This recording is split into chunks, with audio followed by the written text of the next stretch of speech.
ഞാനിന്നൊരു ഉണക്കക്കപ്പയാണ് വേവിക്കാൻ പോകുന്നത്. കപ്പ ഞാൻ വെള്ളത്തിലിട്ട് നന്നായിട്ട് കുതിർത്ത് കഴുകി വൃത്തിയാക്കി ചെറിയ ചെറിയ പീസുകളാക്കി നന്നാക്കി വെച്ചിരിക്കുകയാണ്. അപ്പം അതിന് വേണ്ട അരപ്പ് ഇവിടെ എടുത്തു വെച്ചിട്ടുണ്ട്. അതിന് അരമുറി തേങ്ങ, കുറച്ച് കുരുമുളക് പൊടി, ഒരു 4 വെളുത്തുള്ളി, ഞാനത് പിളർന്ന് വെച്ചിരിക്കുന്നതാണ്, 4 പച്ചമുളക്, ഒരു 5-8 ചെറിയ കഷ്ണം ചെറുള്ളി, 2 തണ്ട് കറിവേപ്പില. അപ്പോൾ ആദ്യം നമുക്ക് കപ്പ കുറച്ച് വെള്ളം ഒഴിച്ച്, ഞാൻ കുറച്ച് വെള്ളം എടുത്ത് വെച്ചിട്ടുണ്ട്. അപ്പം അതിനകത്ത് നമുക്ക് വെള്ളം ഒഴിക്കാം. കുക്കറിനകത്ത്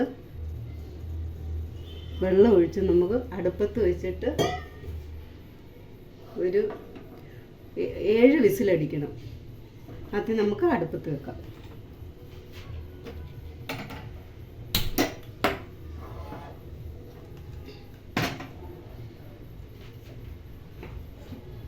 അടച്ചു വെക്കാം.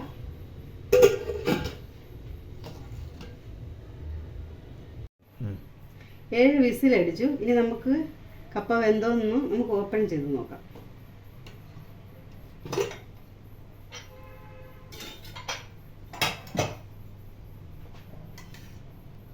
നമ്മുടെ കപ്പ ഇവിടെ നന്നായിട്ട് വെന്തിട്ടുണ്ട്.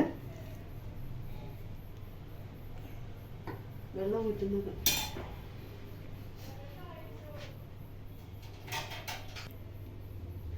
ഇനി നമുക്ക് അരപ്പ് റെഡിയാക്കാം.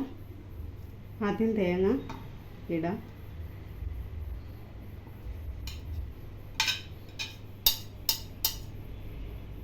വെളുത്തുള്ളി, പച്ചമുളക്, ചെറുള്ളി,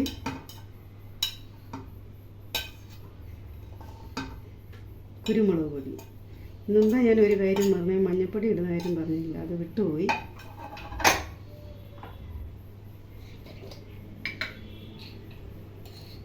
കുറച്ച് മഞ്ഞൾപ്പൊടി,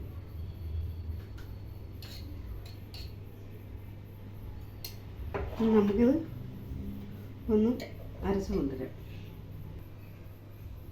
ഇട്ടെ അരപ്പ് ചേർത്ത് കൊടുക്കാം.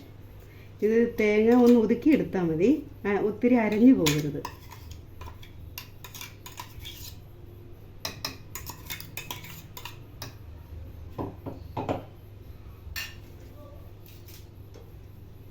കറിവേപ്പില ഇട്ട് കൊടുക്കാം.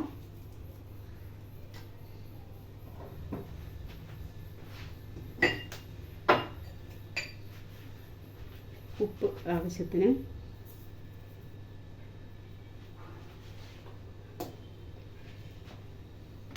നമുക്ക് തീ വെച്ച് കൊടുക്കാം.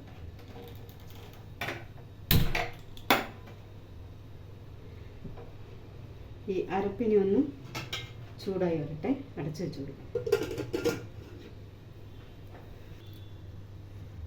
നമുക്ക് തുറന്ന് നോക്കാം.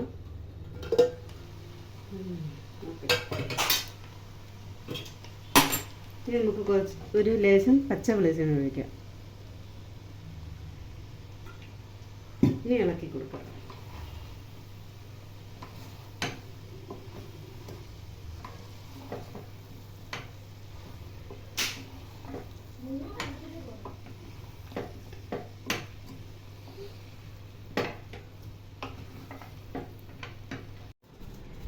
കപ്പ കുഴച്ചത് ഇവിടെ റെഡി ആയിട്ടുണ്ട്. ഉണക്കക്കപ്പയാണ്. അപ്പോൾ ഇത് ഷുഗർ ഉള്ളവർക്കും കൊളസ്ട്രോൾ ഉള്ളവർക്കും ഒക്കെ കഴിക്കാൻ നല്ലൊരു കപ്പ കുഴച്ചതാണ്. പിന്നെ ഞാനതിന് കറിയായിട്ട് ഉണക്ക അയലയും പച്ച മാങ്ങയും കൂടെ ഒരു കറി ഉണ്ടാക്കിയതാണ്. ഞാൻ ഇതിൻ്റെ വീഡിയോ കാണിച്ചിട്ടില്ല. അടുത്ത ദിവസം ഈ മീൻകറി എങ്ങനെയാണ് വെക്കുന്നതെന്ന് ഞാൻ കാണിക്കാം. പിന്നെ ഇഷ്ടപ്പെട്ടെങ്കിൽ സബ്സ്ക്രൈബ് ചെയ്യുക, ലൈക്ക് ചെയ്യുക, ഷെയർ ചെയ്യുക. Okay, thank you.